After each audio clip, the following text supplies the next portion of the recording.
Bonjour et bienvenue sur Isobourse. Vendredi 14 juin 2024, l'indice CAC 40 a terminé la semaine sur une forte baisse hebdomadaire de 6,23% à 7503 points, portant sa perte à 0,53% depuis le début d'année 2024. Alors sous le coup de l'incertitude politique qui secoue la France, les indices de la Bourse de Paris ont connu une semaine noire, accusant des replis marqués allant de 6% pour le principal indice, le CAC 40, jusqu'à 11% pour le CAC Small, l'indice représentatif des petites capitalisations françaises. C'est une déflagration qui a frappé la Bourse de Paris après l'annonce de la dissolution de l'Assemblée nationale par le président de la République française suite aux résultats des élections européennes du dimanche 9 juin 2024. Alors que nous ne sommes qu'à la mi-juin 2024, les indices parisiens, toutes catégories confondues, sont en train d'envoyer des signaux négatifs à moyen terme, allant de l'allègement pour certains à la vente pour les autres.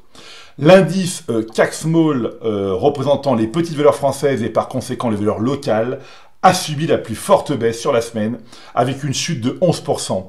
La tentative de reprise à moyen terme débutée en avril 2024 est mise à mal, mais il n'est pas question de céder à la panique. En effet, nous observons que la courbe de pression 5 mois évolue toujours au-dessus de la courbe de pression 20 mois. Le CAC 40, donc indice des grandes valeurs françaises, n'a pas échappé à la correction et présente actuellement une configuration de croisement baissier des courbes de pression 5 et 20 mois. Alors un signal mensuel basé sur le croisement des courbes de pression Isobourse 5 et 20 mois peut apparaître le 14 du mois et disparaître le 22 par exemple. Cela s'explique par le fait que ce type de signal se construit sur l'intégralité du mois, du premier au dernier jour de cotation et n'est validé qu'à la clôture du dernier jour. Il est important de souligner que la formation d'un croisement pendant la période d'analyse ne garantit en aucun cas sa validation définitive. Attendre la validation d'un signal mensuel peut s'avérer difficile, voire impossible pour la plupart des investisseurs. Face à l'instabilité du marché, la panique peut conduire à des décisions d'investissement précipitées et peu judicieuses.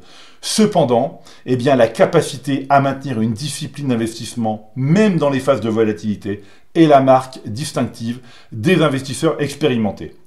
Alors il faudra faire preuve de patience et de rigueur pour attendre la confirmation ou l'infirmation du croisement baissier fin juin 2024. Rappelons qu'en cas de concrétisation de ce signal, nous entrerions dans une phase de marché à risque et volatile à moyen terme, sans toutefois connaître l'ampleur et la durée de l'instabilité à venir. Alors sur le plan des valeurs, une tendance haussière à moyen terme s'était dégagée sur le CAC All Tradable, donc l'indice représentatif du marché français dans son ensemble, fin mai 2024.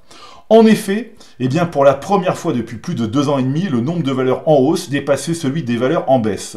Cependant, il faut constater aujourd'hui qu'un revirement est en cours et que la tendance semble s'inverser. Par conséquent, nous privilégions une approche prudente en restant à l'écart des nombreuses valeurs en tendance baissière majeure, donc identifiées par des courbes de pression 5 et 20 mois négatives. Quant aux autres valeurs en portefeuille, nous les conservons pour le moment en surveillant attentivement leur évolution. Voilà, écoutez, c'est maintenant à vous de faire le point de vos valeurs en portefeuille avec Isobourse. Je vous donne rendez-vous pour ma prochaine chronique et d'ici là, restez avec nous sur Isobourse.